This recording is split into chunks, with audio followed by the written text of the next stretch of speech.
अगर कोई करोड़ कल्प तक जिए और करोड़ों रसना हो तो भी प्रियाजू के रूप का वर्णन करने में नहीं आ सकता। जो कुछ वर्णन किया गया वो बाहरी वाणी का केवल स्वरूप है। जिन नेत्रों ने देखा इनकी वाणी नहीं, और जो वाणी बोल रही उसने देखा नहीं, इसलिए अधूरा ही रूप रहता है। सही रूप का परिचय नाम कराता है। जैसे आप राधा राधा राधा राधा जपेंगे तो जो राधा रूप आएगा, जो कृष्ण कृष्ण जपने से कृष्ण रूप आएगा, वही आज तक कोई ऐसा रूप ही नहीं। जैसे हम मानते हैं ये रूप है प्रभु का, मानते हैं, लेकिन एक कागज पर एक चित्रकार की भावना, एक प्राकृतिक स्याही के द्वारा वो रूप रंग दे दिया गया।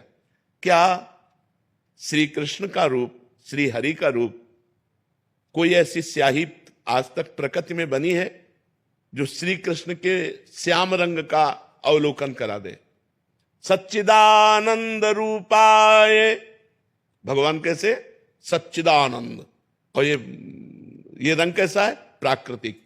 तो सच्चित आनंद का प्राकृतिक रंग हो ही नहीं सकता। प्राकृतिक चित्र की कल्पना करके जिसने चित्र लिखा उसने भगवत साक्षात्कार नहीं किया। वो एक भावना करता है।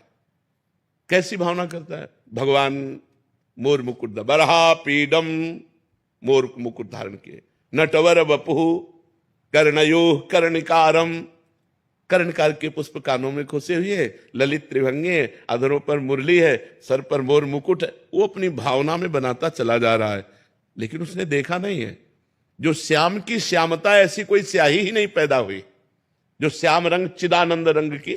भगवान के नेत्र कैसे? बोले कमल जैसे, अरविंदाक्ष। भगवान को कहा गया अरविंद भगवान नेत्र। अब क्या कमल देखने से भगवान के नेत्रों को? एक बार जिसने भगवान के नेत्र देखा तो मोहन बस गए मेरे मन में, लोक लाज कुल कान छूट गई या की नेह लगन में। मोहन बिक गए, जिन्होंने देखा बड़े बड़े परमहंस बिक गए, जो रूप रस गंध शब्द स्पर्श विजयी महात्मा, वो बिक गए ऐसे भगवान का। तो कमल देखने से क्या भगवान के नेत्रों को देख लिया? नहीं देखा। भगवान के रंग की बात आती है, केकी कंठाव नीलम, जैसे मोर के गले की नीलिमा, ऐसे तो क्या भगवान को देख लिया?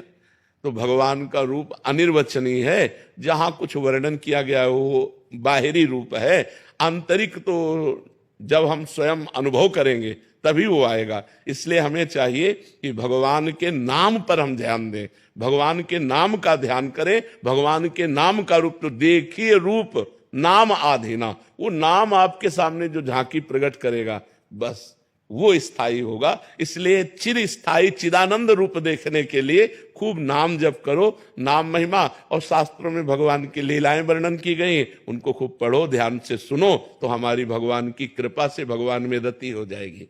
अब जैसे अपने जो मानस पटल पर, तो जैसे आप अपना बैंक बैलेंस किसी के सामने नहीं रखेंगे, अगर है नहीं तो फर्राटे मांग के 10-20 हजार की गड्डी निकालने की कोशिश करेंगे। लेकिन यदि आप अरबपति खरबपति हैं तो आप कोशिश करेंगे कि 2 रुपया 5 रुपया वाली कोई जाने ना कि करोड़पति है। तो जो रूप हमारे मानस पटल पर है, जिसकी आराधना करके हम जीवित हैं, वो हमारी सामर्थ्य नहीं कि हम आपको बता सके। और जो रूप पढ़ा है, जो रूप देखने को बाहर आ रहा है, हमारी श्रद्धा है पर पूर्णता नहीं है। आप हमारी बात को समझना, श्रद्धा है पर पूर्णता नहीं है। और जहां पूर्णता है वहां हम गला काटने पर भी नहीं बता सकते, क्योंकि वो हमारा जीवन है, वो हमारा जीवन धल है। गा सकते हैं, पढ़ी लिखी बात बता सकते हैं, लेकिन निज धन की बात नहीं बता सकते है ले। हाँ, उस तक पहुंचने की बात आपको बता देंगे कि आप राधा राधा रटो, उसी से सब प्रकाशित हो जाएगा।